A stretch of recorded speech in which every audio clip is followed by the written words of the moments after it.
Shalom Aleihim. Bapak Yahweh memberkati saudara sekalian.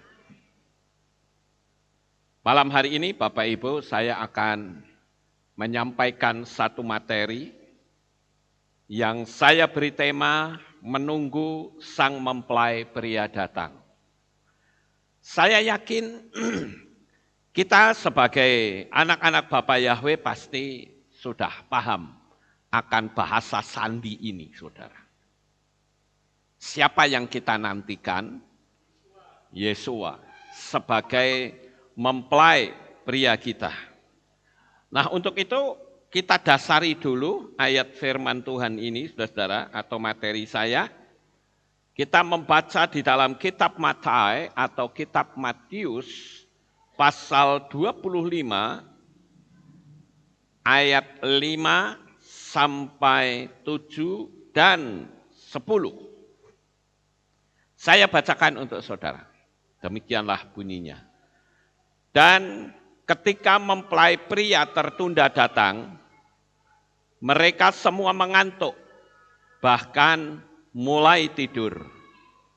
Dan pada tengah malam ada teriakan.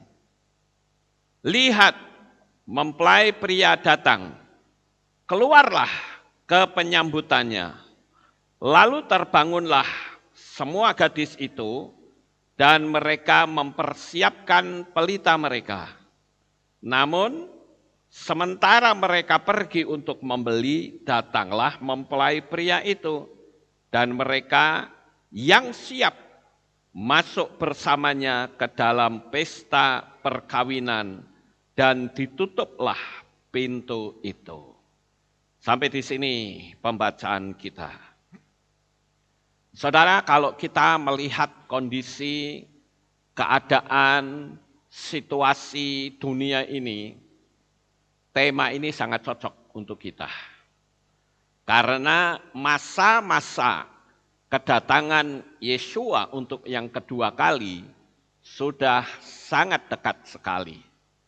Nah, oleh karena itu Bapak Ibu yang terkasih, firman Tuhan malam hari ini memberikan peringatan untuk kita, memberikan pemahaman untuk kita.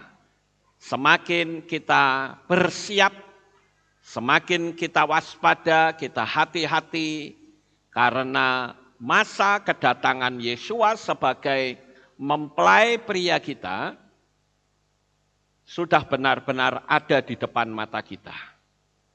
Sudah ada banyak sekali orang-orang yang mendapatkan penglihatan sekalipun mereka belum menerima Bapa Yahweh, bahkan tidak mengenal.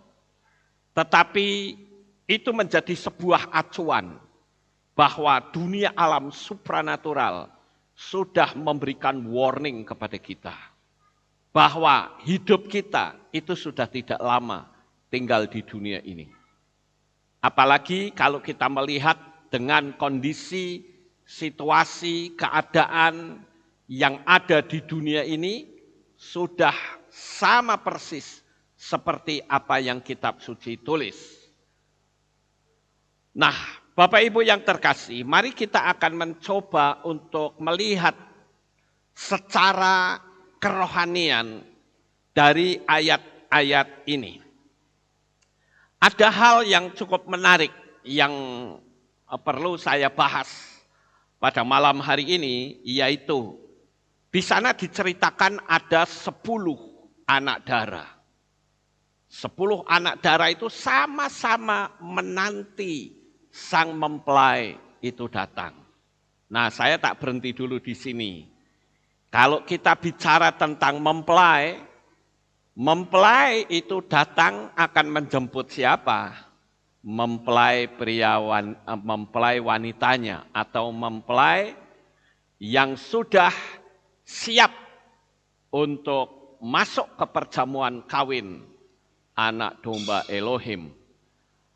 Nah, kalau kita bicara tentang mempelai, kita perlu bertanya, benarkah posisi kita sudah pada level mempelai? Ini yang menjadi masalah Bapak Ibu. Kadangkala kita melayani itu tidak tulus di dalam hati kita. Ada orang yang pelayanan arahnya kepada materi. Itu jelas bukan mempelai, itu hamba. Karena hamba itu bekerja untuk uang. Bahkan sampai sekarang pun masih banyak sekali pendeta-pendeta ketika dia diundang, dia memberikan kriteria. Saya harus nginap di hotel ini, sound systemnya harus bagus, gedungnya harus besar, harus melibatkan semua gereja-gereja. Itu peraturan-peraturan yang ditentukan, ditetapkan oleh si pengkhotbah. Dan saya katakan ini belum mencapai level mempelai. Dia masih dalam level hamba. Karena melayani hanya dasarnya materi. Itu yang pertama yang perlu kita pertanyakan pada diri kita masing-masing, Bapak Ibu. Kita itu statusnya sudah sampai di mana? Kemudian, kita melihat di poin selanjutnya dari peristiwa 10 anak dara ini yang menantikan mempelai pria datang. Nah, di situ diceritakan ada 10 anak dara. Ini sangat menarik, saudara. Kata dara itu berarti perawan. Ya. Jadi perempuan yang belum terjamah laki-laki. Itu anak dara. Artinya apa? Artinya itu menjadi sebuah gambaran dari kita orang-orang yang sudah percaya kepada Bapa Yahweh dan dia tidak mau terjamah, terkontaminasi oleh pengajaran-pengajaran yang datang dari luar, yang tidak sesuai dengan firman Tuhan. Itu kalau kita berbicara tentang anak dara atau gadis-gadis dalam teks ILT. Jadi kalau kita aplikasikan dalam hidup kita, adakah kita mau mentolerir?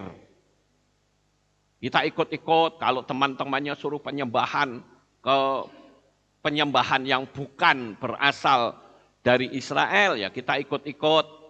Nah, ini sudah bukan disebut anak dara, belum disebut perawan, tapi dia masih tercemar hidupnya.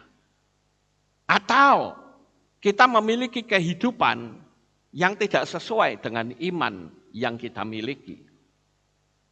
Bapak Ibu yang terkasih, 10 anak dara ini semuanya tertidur. Ya, sekali lagi, semuanya tertidur. Karena dia ngantuk. Kenapa yang ditunggu-tunggu kok nggak datang-datang? Seharusnya dia sudah datang. Tapi kok nggak datang-datang, sehingga ngantuk tertidur. Nah, di sini yang menarik di caption kedua ini, saudara, ngantuk dan tertidur semuanya. Nggak peduli dia yang punya minyak, nggak peduli yang dia tidak punya minyak. Semuanya tertidur. Dan pada saat ada teriakan, ya, lihat mempelai pria datang, keluarlah ke penyambutannya. Wah, mereka bangun semua. Nah, kalau saya berhenti sampai di sini, ini menjadi sebuah gambaran dalam kehidupan kita. Di dalam masa penantian, yang namanya menunggu, itu enggak nyaman, saudara-saudara. Sangat tidak nyaman. Menunggu itu pekerjaan yang membosankan. Contoh misalnya, saudara pergi ke dokter. Nah, biasanya ada ruang tunggu. Kalau menunggu orang yang diperiksa itu kadang lama, apalagi kalau dokter gigi. Ngebor-ngebor dulu, ya lama jadinya. Nunggunya males, saudara-saudara. Jadi menunggu itu pekerjaan yang membosankan. Sama seperti sekarang kita sedang menunggu kedatangan Yesua. Kadangkala orang bosan. Apalagi kalau mendengar suara-suara dari luar yang mengatakan, mana katanya Tuhan mau datang, bohong, kamu dibohongin sama pendeta. Akhirnya apa? Kita jadi jenuh, lalu kita luntur dan kita berkata, benar juga ya omongan orang itu ya. Faktanya dari dulu sudah ada, menunggu sampai sekarang faktanya masih menunggu terus. Jangan-jangan dia nggak akan datang. Nah, lalu tertidur imannya, saudara-saudara. Tapi tiba-tiba berteriak, lihat mempelai pria datang. Dan kitab suci mengatakan, mereka semua bangun. Lah, coba saya berhenti lagi di sini. Mereka semua bangun. Lalu yang jadi pertanyaan, adakah ketika saudara mendengar teriakan bahwa sang mempelai pria akan datang ini, bangun imannya? Maka saya mengkategorikan ada 3, saudara-saudara. Ya, apakah saudara bangun? Itu yang pertama, seperti kitab suci, semua bangun. Atau malas bangun karena sudah terlalu nyaman. Biasanya orang kalau tinggal di zona nyaman, untuk keluar dari zona nyaman tuh berat, saudara. Saya sudah nyaman seperti ini kok, ngapain dioprak-oprak terus, ya? Sudah nyaman. Jadi karena nyaman, jadi dia malas bangun. Udahlah kamu dululah yang bangun, kan begitu. Seperti kalau kita tertidur, dibangunin kan kadangkala malas. Ada yang bilang, nanti 5 menit lagi. Kan suka begitu ya. Nanti 5 menit lagi lah, tunggu 5 menit. Enggak taunya kebablasan, saudara-saudara. Kan sering kita mengalami seperti itu. Karena kita ngantuknya berat. Sama seperti 10 anak darah tadi. Ngantuknya berat. Waktu tertidur ada teriakan. Ayo bangun semuanya. Mereka bangun. Nah cuman yang jadi masalah, apakah benar kita juga ikut bangun? Ketika sudah mulai banyak orang yang meneriak-neriakkan Yesua akan datang. Apakah kita benar-benar terbangun imannya? Atau kita akan mengabaikan, itulah biasa dari dulu juga begitu. Tidur lagi. Imannya tertidur, saudara.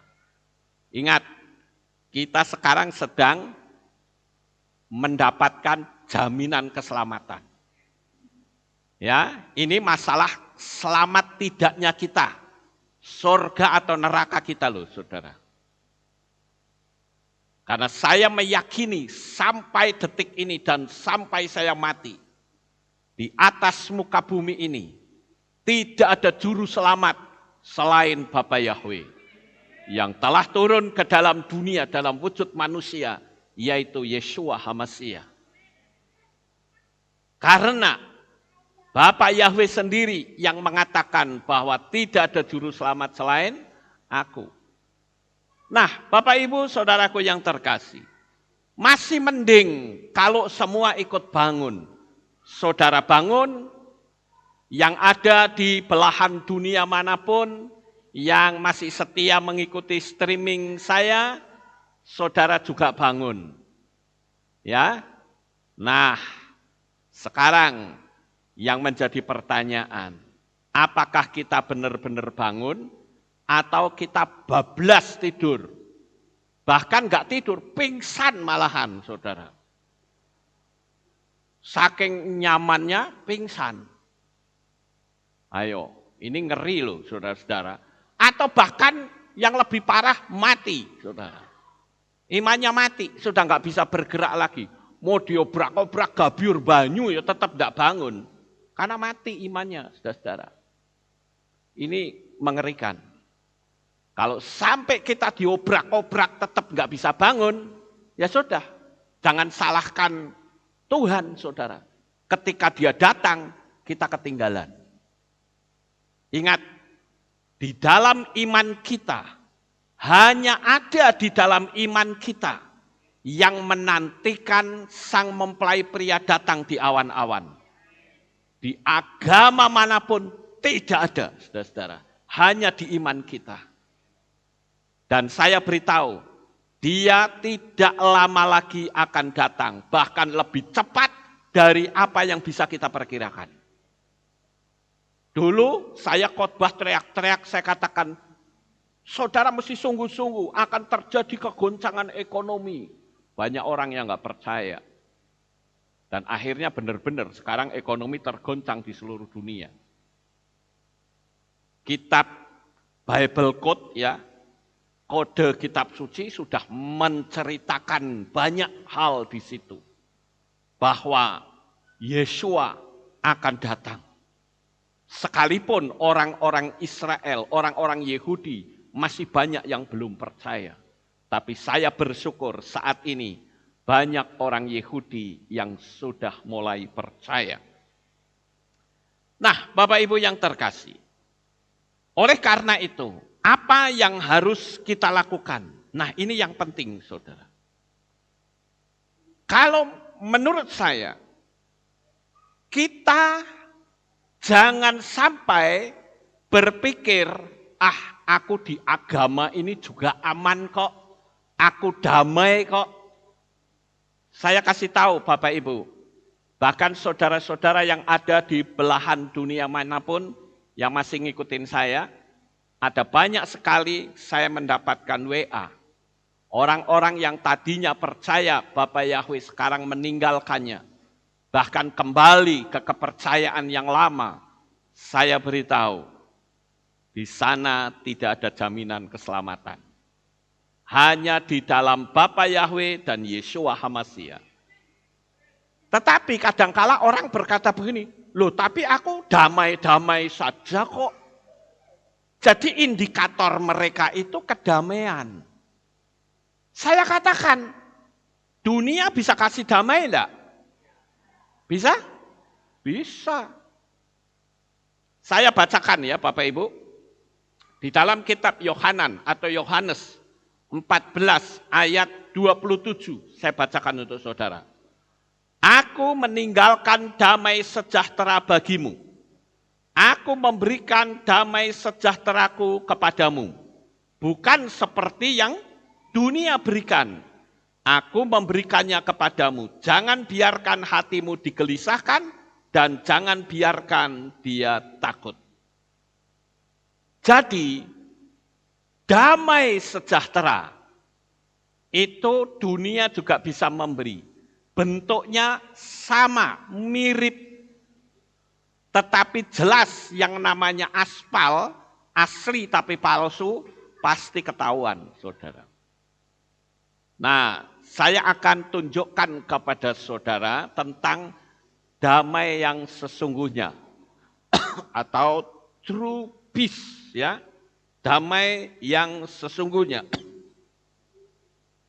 Nah, kita kalau bisa membedakan antara damai dari Tuhan dan damai dari dunia, kita akan aman, saudara-saudara. Saya akan tunjukkan kalau orang merasa damai, bisa tidur enggak? Bisa ya?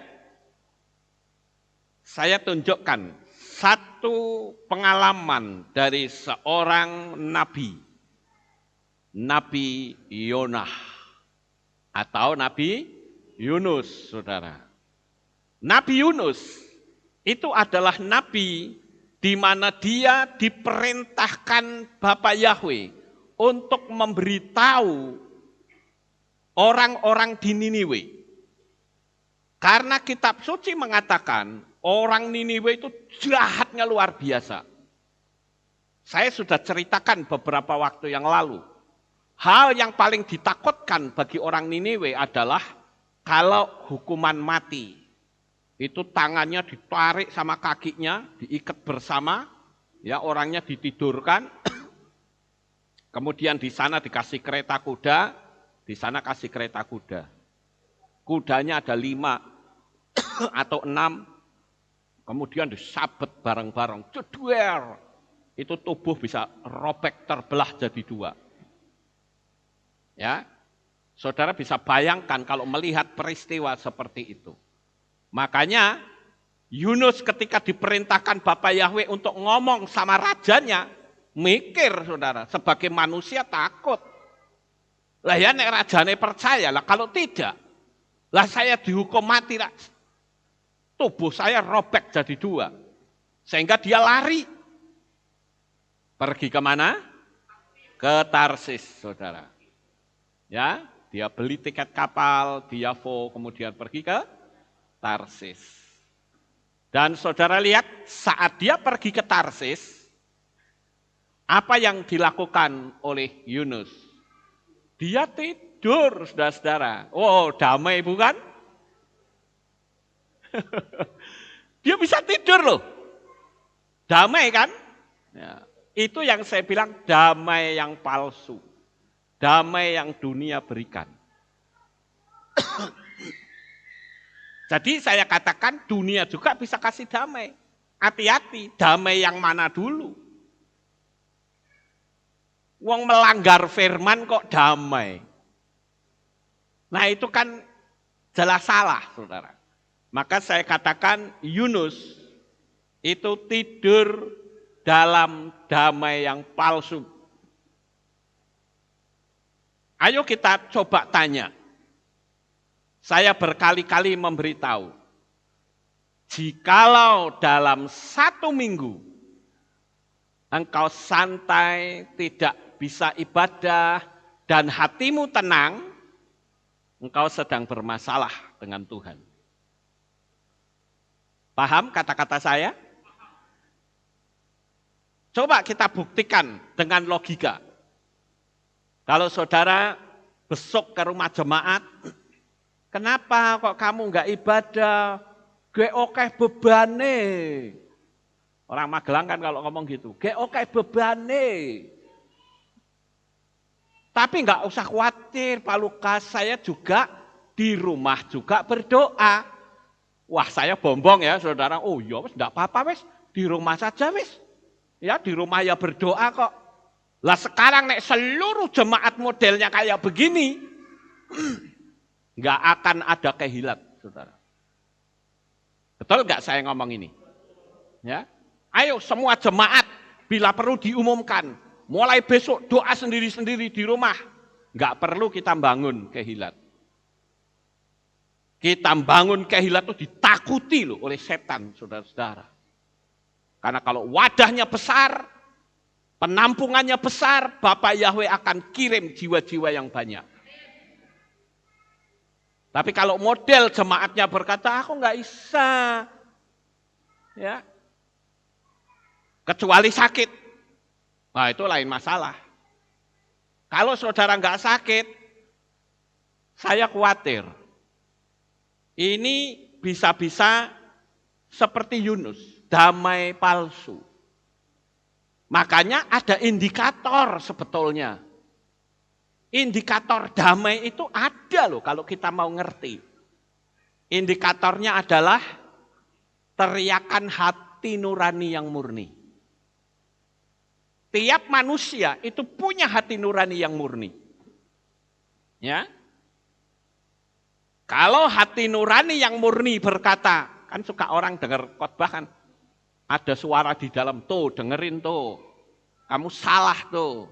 Terus kita coba untuk menekan, ya, itu kita istilahnya menekan conscience stricken, ya, menekan hati nurani yang murni. Nanti lama-lama dia nggak akan bersuara, dia akan berpikir karpu. Sama seperti ketika orang mau mencuri, dengar nggak ada hati nurani yang murni berkata jangan. Nanti kalau ketahuan kamu dihukum. Ada enggak suara seperti itu? Bapak Ibu, saudaraku yang terkasih. Ini sangat penting sekali kita pahami. Saya pernah mendengar sebuah cerita. Ini kisah nyata loh. Kisah nyata yang terjadi di satu negara. Ada orang yang dihukum mati karena merampok bank. Dan Dalam perampokan itu ketahuan dan tembak-tembakan bunuh-bunuhan sama polisi. Banyak yang mati. Tapi akhirnya dia ketangkap dan dihukum mati, saudara. Pada saat dihukum mati, biasanya orang yang dihukum mati itu diberi sebuah pertanyaan yang terakhir. Aku ingin kamu minta sesuatu yang paling terakhir. Kamu minta nasi goreng, tak bikinkan nasi goreng. Kamu minta bakso, tak beliin bakso. Pokoknya permintaan yang terakhir. Pada waktu itu, orang yang terhukum mati, dia berkata begini, saya minta permintaan yang terakhir yaitu, hadapkan ibu saya untuk bisa melihat saya mati di tiang gantungan. Panggil ibunya suruh nonton, saudara-saudara. Apa yang terjadi pada saat ibunya datang? Ibunya berkata, aduh nak, kenapa kok kamu melakukan kejahatan seperti ini? Ibu tidak pernah mendidik kamu seperti itu. Kenapa kamu lakukan ini? Sang anak berkata apa? Ibu, seandainya dulu ketika saya mencuri pisang goreng dan ibu hajar saya habis-habisan, saya tidak mungkin berada di tempat ini. Tetapi karena saat saya mencuri, ibu biarkan demi saya tidak sakit dan nangis. Sehingga dari mulai mencuri pisang goreng, akhirnya saya berani mencuri uang. Bukan cuma mencuri uang di rumah, akhirnya keberaniannya menjadi semakin besar. Saya memalaki teman-teman sekolah. Saya palak semua. Dan apakah itu selesai? Tidak. Tindakannya lebih besar lagi. Saya merampok.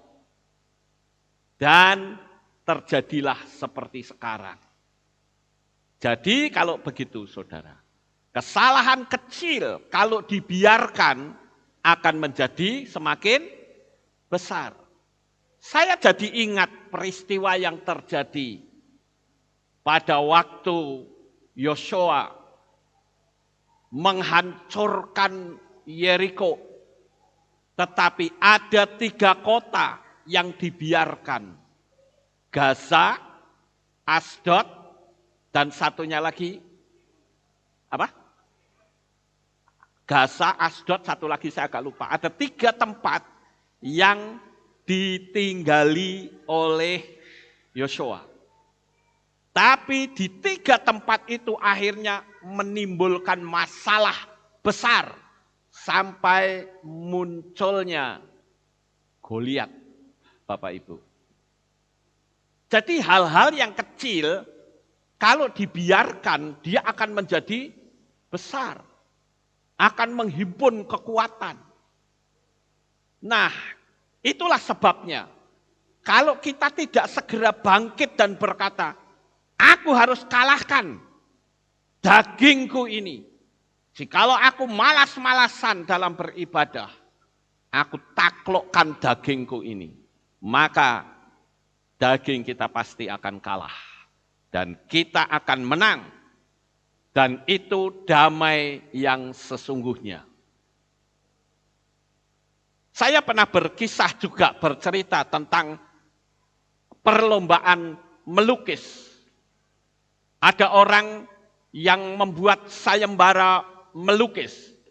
Temanya adalah damai yang sesungguhnya atau true peace. Damai yang nyata.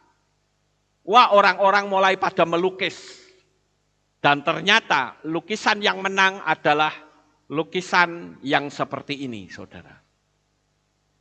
Ada pohon yang diterpa angin yang begitu besar. Tetapi di atas pohon itu ada seekor burung yang memberi makan anak-anaknya. Pada waktu lukisan yang seperti ini menang, Orang yang lain protes. Kenapa? Bukankah ini tidak ada damai? Orang melukis kedamaian itu pegunungan yang tenang, pedesaan yang sepi, sejuk, dengan musik yang lembut. Kenapa justru ini yang menang? Panitia berkata, kalau gunung yang tenang, pedesaan yang tenang dengan musik yang lembut, itu artinya ketenangan yang datang dari luar. Tetapi kalau gambar ini dari luar kacau, dari luar banyak sekali badai, tetapi di dalam ada ketenangan. Seekor burung memberi makan anak-anaknya tanpa dia ketakutan badai. Itu damai yang sebenarnya. Kenapa saudara bisa datang ke tempat ini? Karena saudara tidak takut dengan isu yang ada di luar sana. Amin. Itu namanya damai yang sebenarnya, saudara. Sampai di sini paham ya? Nah, Bapak Ibu Saudara yang terkasih.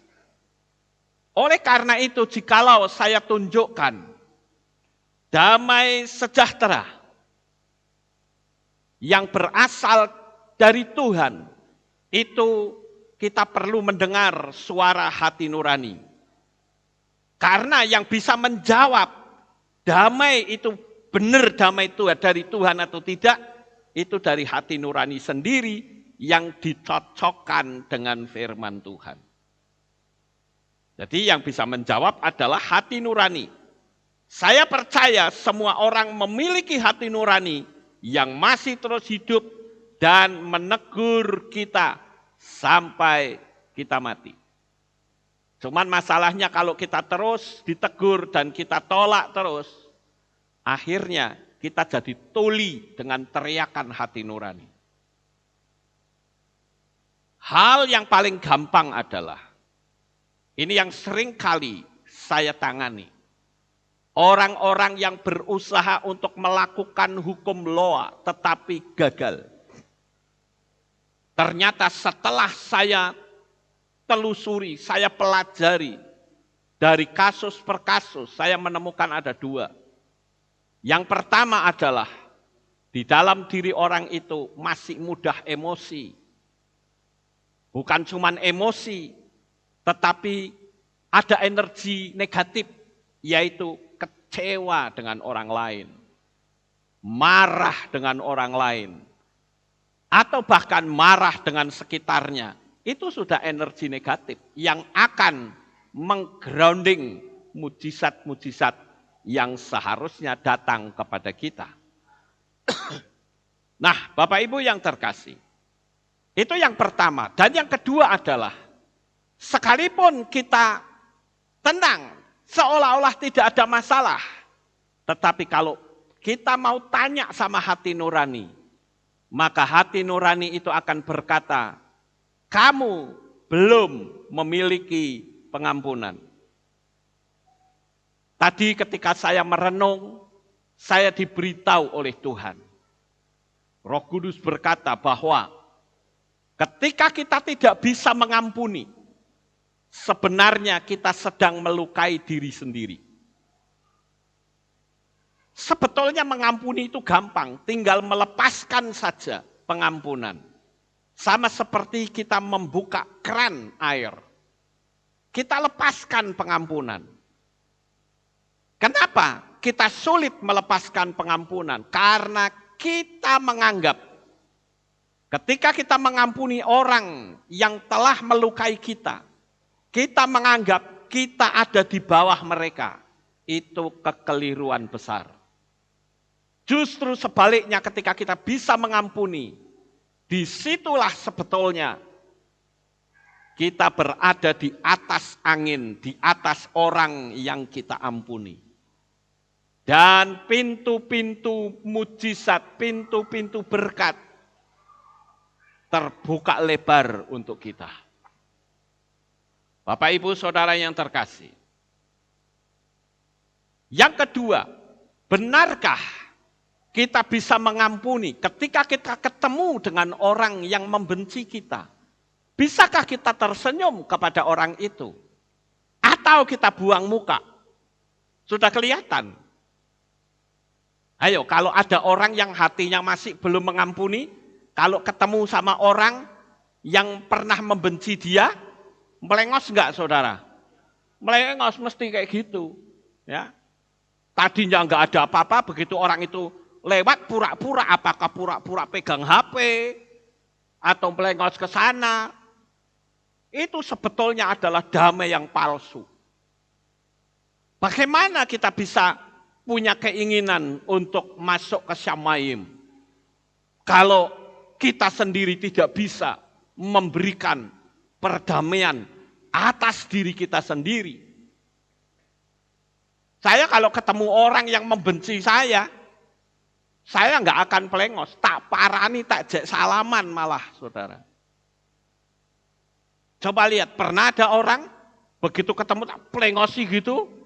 Tidak. Saya pasti akan datangi, tak jek jabat tangan. Perkara dia tidak mau, bukan urusan saya. Paham Bapak Ibu? Yang menjadi urusan saya tidak boleh hati saya diatur oleh sikap orang. Yang terpenting, saya harus bisa memaafkan orang yang melukai hati saya. Saya bahkan melihat ada orang yang merasa damai jika dipanggil nama dan gelarnya, tapi merasa gelisah kalau gelarnya tidak disebut. Ada enggak kira-kira? Oh banyak ya, banyak. Kalau misal saya minta saudara Lukas Sutrisno. Oh, sopo kuwi Lukas Sutrisno? Saya ini profesor, doktor, kabulator bocor. Ya. STH, MA, terus apalagi MM. Harus direnteng gitu. Kalau cuma Lukas Sutrisno, oh, bukan saya itu. Lukas Sutrisno yang benar titelnya panjang. Itu namanya damai yang palsu, saudara. Saya bahkan di mana-mana, ketika orang WA saya, Shalom Pastor Lukas, saya selalu ngomong, enggak usah panggil pastor, panggil nama saja saya senang. Ya udah saya panggil Pak Lukas saja ya, atau Papi Lukas, terserah, pokoknya jangan panggil saya pastor atau pendeta. Enggak. Kita sama. Ya, kita sama. Ngapain kita harus merasa gelisah? Atau kita tuh disebut titelnya, tapi salah nyebutnya titel. Gelisah hatinya. Itu kan sebetulnya bukan damai yang benar, saudara. Tapi kalau orang yang damainya benar, dia bilang, yuk enggak usah sebut titel-titel lah, panggil saja kita bisa lebih akrab. Saya memang tidak punya titel, saudara-saudara. Mungkin orang berkata, ayo Pak Lukas orang duwe titel. Jajal sing duwe titel, sekolah wis kangelan. Ya itu terserah orang ngomong seperti itu.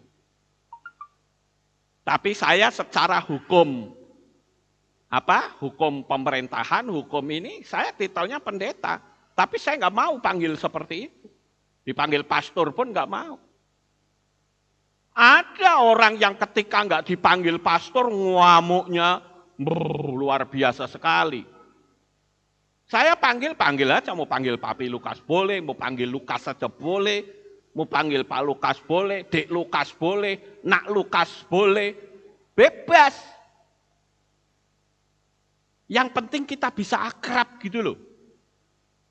Nah itu saya bilang damai yang palsu. Kita harus menyadari Bapak Ibu, bahwa apa sih yang kita perlu banggakan? Wong kita juga sekali waktu pasti mati. Iya toh? Kita sekali waktu pasti mati. Saya ingin ajak saudara-saudara untuk melihat orang yang mati mendadak. Tidak harus sakit, ya. Saya akan pertontonkan video. Ada orang yang masih dangdutan, mati. Ada orang yang masih main tarik tambang 17-an Agustus, mati. Ya. Nah, saya katakan, kalau itu menimpa diri kita dan kita belum siap, kira-kira kita masuk samayim apa neraka? Ini yang penting, ayo kita nonton videonya sebentar. Nanti saya lanjut ya.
Jadi saya mengawali kesaksian saya dulu dari latar belakang kehidupan yang kurang baik, berdosa di hadapan Tuhan.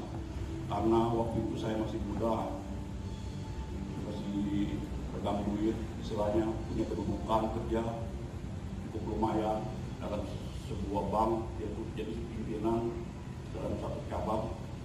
Ya malam saya sama istri saya tahu, kami dia tahu. Dan malam saya pulang pagi. Jam 2, jam 3 pagi saya baru pulang.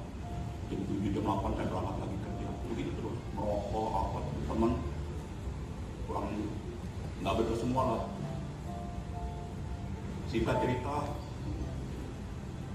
Tuhan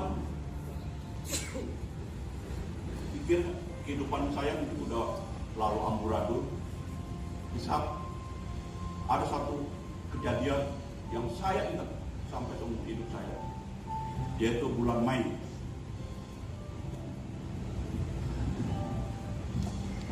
Tuhan Yesus, Tuhan Yesus, oh, Tuhan Yesus. Engkau selalu menopang hidup kami, menyertai, memimpin, dan memberikan jalan keluar di dalam setiap pergumulan kami. Di hari yang indah Tuhan, kami bersyukur pada hari ini Ibu kami, Ibu Chandrawati telah merayakan ulang tahun yang ke-70. Terima kasih Tuhan, Engkau telah menyertai hidupnya dengan iman yang teguh, dengan kekuatan yang daripada Tuhan, sehingga Ibu Chandrawati boleh memimpin kami, anak-anak kami, untuk memiliki iman yang besar, yang percaya kepadamu. Bahkan Ibu telah memimpin cara hidup kami supaya hidup kami boleh benar di hadapan Tuhan. Tuhan, Ibu kami, Ibu Chandrawati berulang tahun yang ke-70, kami mau mendoakan agar Ibu kami panjang umur, sehat selalu, diberi kekuatan dari Tuhan, bahagia, damai sejahtera, berkat melimpah baik kepada Ibu Chandra dan seluruh keluarga besar kami. Tuhan, kami juga tidak lupa mendoakan teman-teman kami yang hadir di tempat ini tanpa kecuali Tuhan.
ikut COVID ya. Biasanya banyak sekali yang doa hari Jumat malam. Nanti kita coba waktunya yang tepat, supaya kita banyak berdoa, supaya Anda kuat, gereja kita kuat. Haleluya. Berkat Tuhan juga besar turun di atas gereja ini. Yang kena adalah saudara sendiri yang ada di dalam. Tuhan memberkati saudara-saudara sekalian. Berkat Tuhan menjadi bagian hidup. Firman Allah mengakhirinya dengan baik pada ayat yang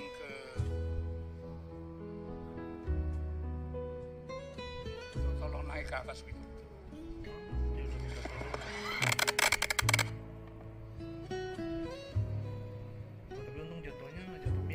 Malgré peut-être une vie de faiblesse, de misère, Malgré tout cela, il nous dit encore un regard de notre part, un geste de pardon, et il est prêt à nous ouvrir son cœur pour nous établir en lui pour l'éternité bienheureuse. Merci Seigneur.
Sini dulu videonya.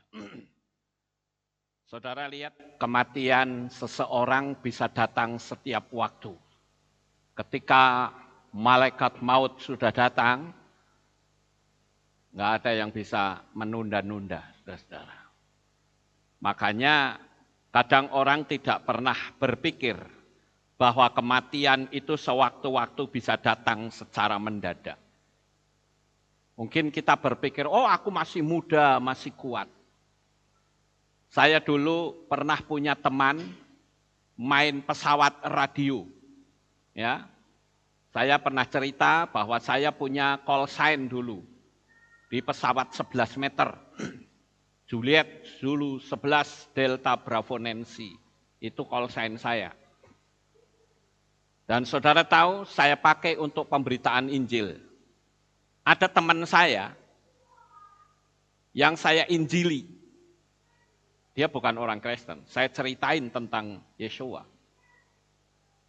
Dan dia bilang, saya masih belum mikir agama. Ya sudah, pokoknya saya sudah cerita. Tapi kemudian beberapa hari saya mendengar berita orang yang saya ceritain tentang keselamatan ini. Dia mati. Saya tanya, loh mati kenapa? Kemarin baru omong-omong sama saya kok. Dia bilang dia kena kanker otak, langsung pingsan, bablas, saudara-saudara.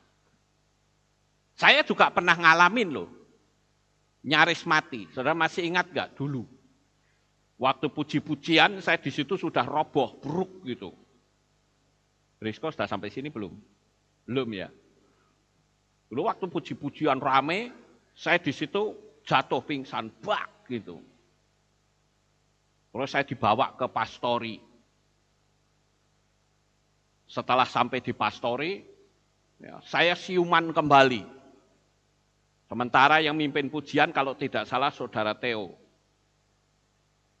Waktu itu saya siuman di pastori, lalu saya bilang saya akan lanjut. Padahal istri saya sudah panggilkan Pak Setiono. Pak Setiono sudah datang ke sini. Saya bilang, saya akan lanjut. Saya berpikir mati-mati sisan di panggung ini. Saya khotbah lagi, saudara. Begitu selesai khotbah, saya kasih pengumuman. Nah, waktu saya kasih pengumuman, ternyata seperti tadi. Ya, ngomongnya ngelantur, langsung buak jatuh saya di sini. Digotong lagi sampai ke pastori lagi.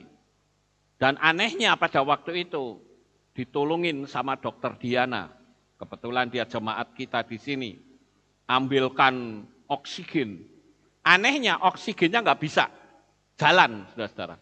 Saya tahu ini ada kekuatan setan yang berusaha untuk bunuh saya. Dan waktu saya di dalam, saya siuman lagi.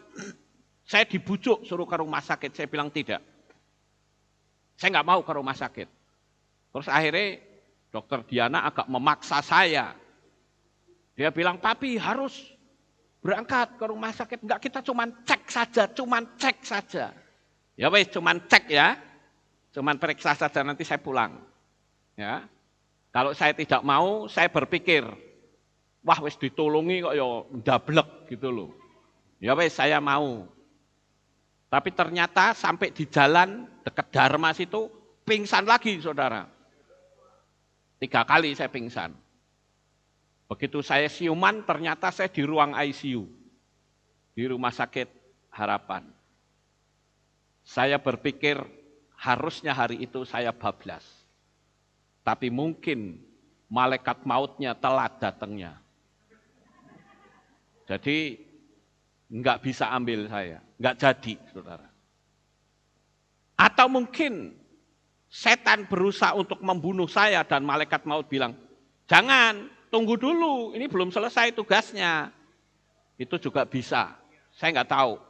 Pokoknya Tuhan kasih hidup sampai hari ini, saya bersyukur, saya melayani dengan sungguh-sungguh, saudara. Karena saya tahu bahwa kematian itu bisa datang setiap saat. Kita juga sering dengar orang komentar, loh kemarin masih omong-omong sama saya kok sekarang sudah meninggal. Ya saudara-saudara, nah itu. Nah sekarang yang perlu dipertanyakan, jikalau waktu hidupmu berakhir hari ini, nah kita sudah dapat keselamatan apa belum? Ini yang penting, saudara-saudara. Saya beritahu, selama hatimu ada Bapa Yahweh dan Yeshua HaMashiach, mau mati kapanpun, kita pasti selamat, saudara-saudara. Ya, boleh itu beri tepuk tangan, haleluya. Kenapa saya sampai hari ini nggak pernah takut mati? Karena saya sadar, mati dan hidup saya ada di tangan Tuhan. Ya. Seharusnya saya sudah mati, sudah nggak mungkin saya lihat saudara, sudah. Saya main badminton juga begitu, mau mati juga, saudara-saudara. Langsung pingsan, buak, gelap semua. Di sini juga saya sudah gelap semua, sudah tidak bisa lihat apa-apa. Mata saya mau dibenjet seperti apapun, sudah tidak akan bisa lihat apa-apa. Gelap semua sudah. Dan saya sudah nggak ngerasain apa-apa, sudah loyo gitu loh. Sudah nggak bisa kerasa apa-apa. Saya berpikir, oh orang mau mati itu begini ternyata. Saya sebetulnya masih mau potong-potong video lagi, saudara-saudara. Tapi saya pikir daripada kepanjangan, tapi saya akan cerita bahwa ada video yang saya sempat menemukan tapi tidak saya masukkan. Itu ada orang yang meninggal karena ada tembak-tembakan, dia kena peluru nyasar. Wah, penasaran banget saudara ya. Masih pergi ke pasar, ada polisi tembak-tembakan sama perampok. Mungkin si perampoknya ini nembaknya kurang titis. Buat tuh enggak kena, yang kena orang itu, 2 langsung mati, saudara. Wah, penasaran banget. Apakah dia sempat pesan dengan rumah? Belum. Di pasar malah mati, ketembak. Terus ada lagi orang yang mati karena kecelakaan. Dia supir bis. Bayangin, supir bis bawa penumpang banyak, tiba-tiba dia mati. Ada 2 itu, yang satu itu sempat bisnya nabrak, film yang lainnya nggak sempat nabrak. Jadi bisnya itu sedang jalan tapi orangnya sudah mati, saudara. Ada penumpang yang mungkin supir langsung diambil alih, orangnya disingkirkan, dia pegang kemudi sampai bisnya berhenti. Kemudian yang lebih mengenaskan lagi, ada orang yang masih ijab kabul. Orang masih ijab kabul sebentar lagi seneng-seneng kok mati, saudara. Bayangin, kematian itu bisa datang setiap saat. Ya. Oleh karena itu, kita sebagai anak-anak Bapa Yahweh, sekaya apapun kekayaan tidak bisa memberikan pertolongan kepada saudara. Saya akan cerita sebuah kisah, saudara. Saudara tahu orang ini? Ini adalah orang kaya dari Portugal yang bernama Antonio Ferreira Monteiro. Dia adalah presiden direktur Santander Bank di Portugal. Dia orang yang terkaya di Portugal. Dan ketika dia pulang dari Italia, beberapa waktu yang lalu lagi rame-ramenya COVID, saudara-saudara, dia katanya terkena COVID-19. Dan dia mati dalam penderitaan seorang diri. Kekayaannya sangat besar, tapi untuk mendapatkan udara yang gratis pun dia tidak bisa. Anaknya berkata, ini yang mengesankan itu kata anaknya, saudara. Kata-kata anaknya, dia bilang begini, ayahku, kekayaannya sangat besar, sangat luar biasa. Tetapi kekayaan ayahku tidak bisa menyelamatkan dirinya hanya untuk mendapatkan sesuatu yang gratis. Dia mati seorang diri, berada di ruang isolasi, mati pelan-pelan. Padahal kekayaannya itu luar biasa. Dia keluarkan kekayaannya sebesar apapun, tidak bisa, saudara. Ini kalau sudah bicara kematian, nilai keselamatan itu sangat tinggi. Amin. Kalau kita bicara tentang kematian, saudara, saya juga akan bercerita tentang sebuah kisah yang pernah terjadi. Jadi kalau sekarang ada pandemi, itu dulu pernah terjadi. Ya. Yang namanya Black Death Pandemic. Dan itu wabah pes yang disebabkan oleh bakteri Yersinia pestis. Itu terjadi tahun 1346 sampai 1351. Di Eropa, itu pandemi ini memakan korban 50 juta orang mati. Itu bukan jumlah yang sedikit, saudara. 50 juta orang Eropa mati karena pandemik yang dikenal dengan Black Death tadi. Kalau 50 juta orang itu sama dengan 10% dari populasi Konstantinopel. Tetapi dari cerita Black Death ini, saudara, saya menemukan sebuah cerita yang cukup menarik yang terjadi di kota kecil Lübeck di Jerman. Ada sebuah peristiwa yang menggemparkan dunia. Orang-orang Jerman yang kaya raya, kekayaannya besar, tetapi dia ketakutan luar biasa. Lalu apa yang terjadi?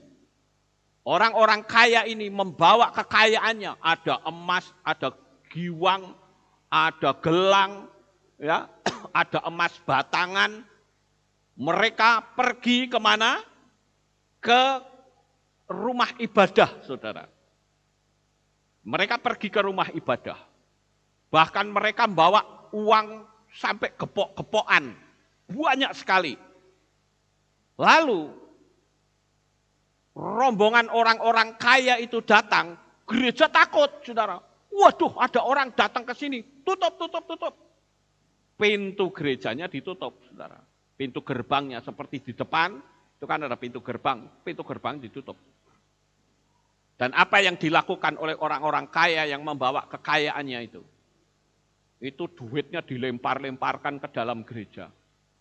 Ya, ada emas, ada giwang, orang-orang kaya pada ngelemparin kekayaan itu ke dalam gereja karena ketakutan. Nah, yang lebih celaka lagi, Pak Gembalanya juga ketakutan, saudara-saudara. Wah, jangan-jangan ini benda-benda ini mengandung bakteri juga nih. Akhirnya apa? Itu duit dan harta benda yang sudah dilemparin ke dalam, dilemparkan keluar lagi, saudara-saudara. Oh, ini peristiwa terjadi betul. Buang keluar karena ketakutan kan. Nah, orang kayanya tahu kekayaannya dibuang keluar, ambil lagi, dilemparkan ke dalam lagi. Terus seperti itu. Dan itu terjadi sampai beberapa jam lamanya.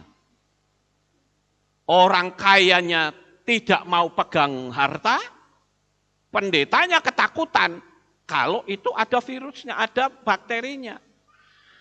Tapi akhirnya pendetanya kalah, saudara. Wes didiamkan saja. Ini salah satu hal yang sangat miris sekali saya dengar seperti itu, saudara-saudara. Makanya saya katakan, kita sebagai anak-anak Bapa Yahweh harus sungguh-sungguh mengandalkan Tuhan. Kekayaanmu tidak akan bisa menyelamatkanmu. Yang bisa menyelamatkanmu hanyalah nama Bapa Yahweh di dalam Yeshua HaMashiach. Saya saja waktu pertama sudah memberitakan nama besar, nama kudus Bapa Yahweh. Saya sempat ngomong, jujur saya ngomong sendiri. Saya ngomong gini, Tuhan, aku sudah memberitakan namamu. Berarti tugasku sudah selesai. Kalau aku mau mati silahkan, aku diambil. Enggak mati-mati. Ternyata apa? Masih banyak yang harus saya ungkapkan, saudara. Nama Yeshua akhirnya muncul. Torah juga akhirnya saya mengajarkannya. Perayaan 7 hari raya akhirnya bermunculan. Kalau saya sampai hari ini enggak mati, berarti Tuhan masih kasih tugas saya lagi. Amin. Kalau saya mati, berarti Tuhan bilang, nak, tugasmu selesai, pulang. Ya kalau Tuhan bilang gitu, saya mau ngomong apa? Siap. Karena saya sudah siap dari dulu, saudara. Bagi orang yang percaya kepada Bapa Yahweh di dalam Yeshua HaMashiach, enggak ada istilah semoga. Semoga arwahnya diterima di sisi Tuhan, enggak ada itu. Iman kita itu pasti ya dan amin. Karena Yeshua HaMashiach sudah mati dan bangkit kembali. Kuburnya kosong. Saudara boleh lihat nabi-nabi dari perjanjian lama. Terus sampai berakhir. Semua nabi mati tidak pernah bangkit. Tapi Yeshua mati, dia bangkit kembali. Itulah pengharapan kita. Jadi saudara yang terkasih, damai yang sejati adalah damai yang tidak dihakimi oleh hati nurani. Sebagai ayat yang terakhir saya akan bacakan di dalam kitab Yohanan pasal 8 ayat 7 sampai 9. Saya akan bacakan untuk saudara. Dan ketika mereka terus-menerus menanyai dia dengan menegakkan badan, dia berkata kepada mereka, siapa di antara kamu yang tidak pernah berdosa? Biarlah dia yang pertama melemparkan batu kepada wanita itu. Dan dengan membungkuk dia menulis lagi di tanah. Lalu setelah mendengar dan karena ditemplak oleh hati nuraninya, nih perhatikan, saya tertarik dengan kata-kata ini. Dan karena ditemplak oleh hati nuraninya, mereka pergi satu persatu mulai dari yang tua-tua sampai yang terakhir, dan Yesua ditinggalkan sendirian, juga wanita itu yang diberdirikan di tengah-tengah. Perempuan yang seharusnya mati di rajam batu, ternyata diselamatkan oleh Yesua. Saat Yesua menegur mereka, siapa di antara kamu yang tidak berbuat dosa, ayo ambil batu, lempari perempuan itu sampai mati. Mereka mikir, loh aku ya orang berdosa juga. Akhirnya batu yang sudah ada di tangan dijatuhkan, pluk, dia keluyur satu. Akhirnya bubar semua, saudara-saudara. Nah, Bapak Ibu, ada banyak orang yang mungkin datang ke Kehilat, tapi hanya agamawi belaka. Karena dia pulang juga hanya berkata, wah, firman-Nya mantap. Boleh sih saudara bilang begitu, tapi apakah benar kita menjadi pelakunya? Atau kita hanya kagum saja akan pemberitaan firman? Betapa pentingnya suara hati nurani yang murni. Karena hati nurani yang murni itu ibarat seperti burung merpati, saudara. Kalau nggak percaya, ayo. Saudara yang punya burung merpati di rumah, itu kan rumahnya kan pakai kayu kotak sabun itu ya. Kalau dia masuk ke rumahnya digebrek-gebrek, brek, dia akan pergi lagi. Ya, nanti akan datang lagi enggak? Datang. Gebrek-gebrek lagi. Dia pergi. Dia mau datang lagi enggak? Datang. Tapi nek terus-terusan digebreki terus, dia pergi dan enggak mau datang lagi. Hati nurani kalau sering ngomong mengingatkan kita terus dablek tegor tengkuk, ya hati nurani kita akan membiarkan kita. Kita jadi tuli, teriakan hati nurani tidak akan kita dengar. Itu sebabnya di dalam kitab 1 Timotius 1 ayat 18-19 katakan, aku mempercayakan perintah ini kepadamu, hai Timotius anakku, sesuai dengan nubuatan yang datang sebelumnya atasmu, supaya olehnya engkau dapat memperjuangkan perjuangan yang baik, karena memiliki iman dan hati nurani yang baik, yang beberapa orang karena telah menolaknya, karena menjadi kandas sehubungan dengan imannya. Nah, Bapak Ibu yang terkasih, sekarang inilah hati nurani. Contoh, kita mau dengar hati nurani atau tidak? Ketika kita butuh duit, ya, ketika kita butuh duit, ternyata ada kesempatan untuk jarah perusahaan. Ayo, kira-kira hati nurani kita berteriak atau tidak? Teriak. Tergantung kita mau terima teriakan atau tidak. Terserah kita. Tuhan memberikan hak dan kebebasan untuk memilih. Kalau saudara mau memilih menjarah perusahaan, ya boleh-boleh saja. Tapi resikonya saudara tanggung sendiri. Dan hati nurani tidak bertanggung jawab karena dia sudah mengingatkan.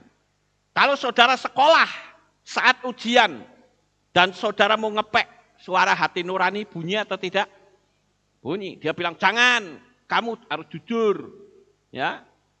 Kalau saudara mau nyinyir buat orang lain, ada enggak suara hati yang menegur? Ada. Tapi kalau kita terus-menerus tidak peduli, maka hati nurani itu akan diam. Dan saya perlu katakan saudara, sekali lagi, jikalau engkau di antara kita yang di tempat ini, atau saudara yang ada di berbagai belahan dunia, yang masih memiliki hati dengki, kepahitan, dan sebagainya, hati nuranimu berteriak, engkau harus tunduk pada hati nuranimu. Karena berkat mujizat pasti turun untuk kamu. Karena kalau kita tunduk pada Tuhan, Tuhan pasti kasih upah, saudara. Itu pasti. Waktu kita lihat, waktu Yesua pinjam perahunya Kefa atau Petrus, Tuhan kasih berkat atau tidak? Kasih. Petrus menjala ikan akhirnya dapat banyak. Padahal semalam-malaman dia nggak dapat apa-apa. Ya. Jadi pokoknya kalau kita mau tunduk sama Tuhan, mesti Tuhan kasih upah buat kita. Nah, saudara, yang lebih fatal lagi adalah saudara yang sudah mengenal Bapa Yahweh, tetapi memungkiri hati nurani dengan beribadah di tempat-tempat yang salah, maka saudara bertanggung jawab atas hati nurani. Lebih banyak orang yang merasa tidak nyaman kalau dihakimi orang daripada hati nurani yang menghakimi. Tapi malam hari ini saya ingin lebih baik kita tidak nyaman karena dihakimi oleh hati nurani dan kita bisa berubah daripada kita tidak nyaman karena dihakimi oleh orang. Orang menghakimi kita terserah. Yang penting jangan hati nurani kita yang menghakimi kita. Amin. Dan pada malam hari ini saya percaya Bapa Yahweh akan selalu membiarkan hati nuranimu terus berteriak dan tinggal engkau meresponi hati nurani. Dan saya percaya menjelang kedatangan Tuhan, saat kita menantikan mempelai pria datang, engkau adalah orang-orang yang membawa pelita dan membawa minyak pula. Dan ketika dia datang, engkau akan menyongsong Tuhan di awan-awan yang permai. Sukses besar untuk saudara. Bapa Yahweh memberkati. Haleluya. Sebelum kita tutup dalam doa, saudara. Siang tadi saya konseling dengan seseorang. Orang ini mengalami tekanan yang sedemikian hebat. Dan saya sudah janji kepada orang itu. Namanya cincin. Ya, dia mau melakukan bunuh diri tapi gagal, saudara. Dia makan obat aspirin, saudara tahu berapa biji? 200 biji, saudara. 200 biji dia minum. Dan ternyata ditolong oleh orang, akhirnya dia selamat, tidak jadi mati. Tetapi sekarang matanya nyaris buta dan sekujur tubuhnya itu seperti terbakar. Tadi saya doakan, dia berkata, Pak Lukas tolong saya dalam doa. Saya sudah seperti orang gila, seperti dibakar sekujur tubuh saya. Sampai hari ini teriak-teriak terus. Saya bilang tenang, ya sampai tetangganya bilang, oh orang ini gila ini. Dia bilang saya tidak gila. Saya terbakar tubuh saya, mata saya kering total dan nyaris buta. Ayo kita sama-sama tutup dalam doa dan sekaligus kita berdoa untuk saudari Cincin. Dan dia berjanji setelah nanti Tuhan sembuhkan dia bisa memberikan kesaksian. Ayo kita bersama-sama berdoa. Maha besar ya Bapa Yahweh, Tuhan semesta alam pencipta langit dan bumi. Bapa Yahweh yang kami kasihi dalam nama Adonai Yeshua HaMashiach. Sebelum kami tutup dalam doa pada malam ini, kami berdoa secara khusus untuk Cincin. Orang yang tadinya beragama lain, sekarang sudah menerima Engkau sebagai Tuhan dan Juru Selamat. Saat ini sekujur tubuhnya terasa terbakar hebat. Dan matanya nyaris buta. Tuhan tolong, Tuhan jamah, Tuhan sembuhkan. Dari tempat ini, saya mematahkan segala sakit yang menguasai tubuhnya. Dalam nama Adonai Yeshua HaMashiach, saya singkirkan sakit penyakit yang ada. Tuhan tolong belakan Cincin.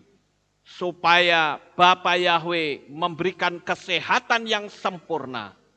Dan dia bisa sembuh kembali. Bapa memberikan pertolongan karena dia sekarang sudah percaya kepadamu di dalam Adonai Yeshua HaMashiach. Terima kasih Tuhan, Engkau mengampuni segala kesalahannya. Kalau dia masih diberi kesempatan untuk hidup, kami percaya Engkau punya rencana untuknya. Terima kasih Bapa Yahweh, kami menyerahkan Cincin dalam tangan kasih-Mu. Engkau memberikan kesembuhan dan mujizat atasnya. sehingga dia bisa tidur dan bisa bangun kembali dengan tubuh yang sehat dan segar. Di dalam nama Adonai Yeshua HaMashiach, kami sudah berdoa dan mengucap syukur. Semua yang percaya berkata, amin. Haleluya. Kita dengar pengumuman. Oh, tidak ada pengumuman. Kita akan akhiri. Mari kita bangkit berdiri, kita tutup dalam doa. Terima kasih Bapak Yahweh. Selesai sudah ibadah kami dari awal pertengahan sampai pada akhirnya. Sebentar lagi anak-anak-Mu akan kembali pulang ke rumah mereka masing-masing. Kami mohon perlindungan dan tuntunan Tuhan, sehingga mereka sampai di rumah dengan selamat. Pertemukan kembali pada jam-jam ibadah mendatang di dalam ikatan tali kasih-Mu. Terima kasih Bapa, di dalam nama Adonai Yeshua HaMashiach, kami sudah berdoa. Mari kita angkat tangan kita dan kita akan menerima berkat Kohanim. Haleluya. Yevarechecha Yahweh wa yishmereka.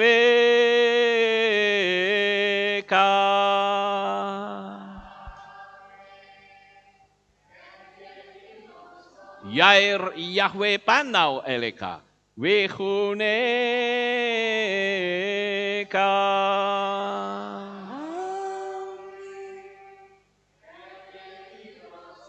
Yesa Yahweh panau eleka wa yashem lecha shalom.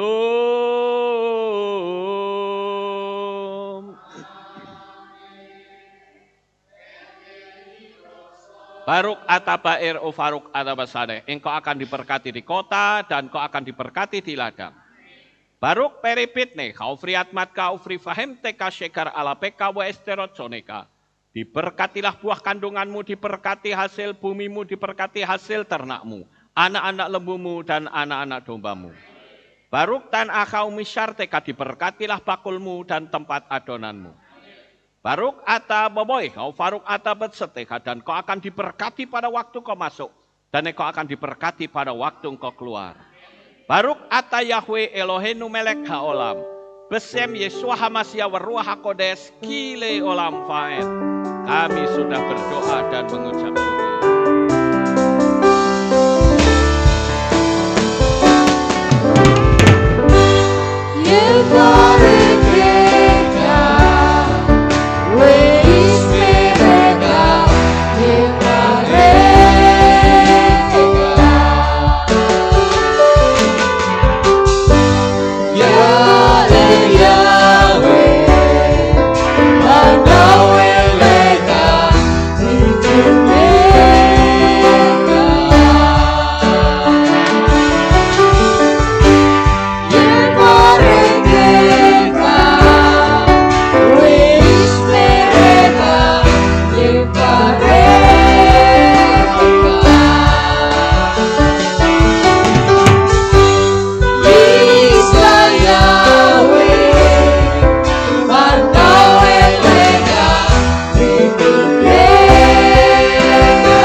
Bapak Yahweh memberkati.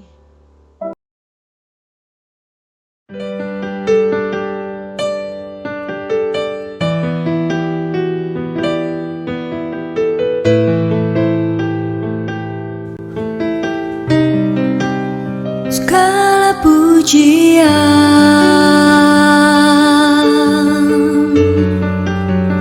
hanya untuk-Mu Tuhan, segala kehormatan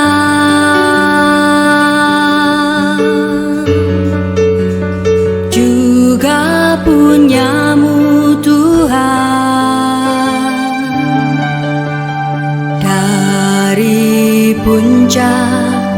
puncak tertinggi sampai lembah terlandai. Semua karya kasih cintamu,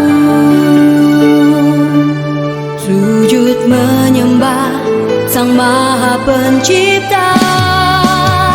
Hatiku menari disertai derai air mata memanggil namamu, Yahweh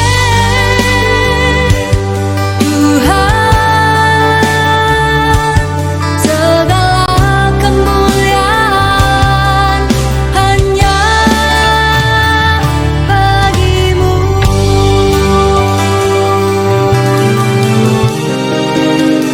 Engkaulah sumber segala pengharapan, mendengar, memulihkan hati yang luluh, menyembuhkan juga menghibur. Luka lara menjadi bahagia.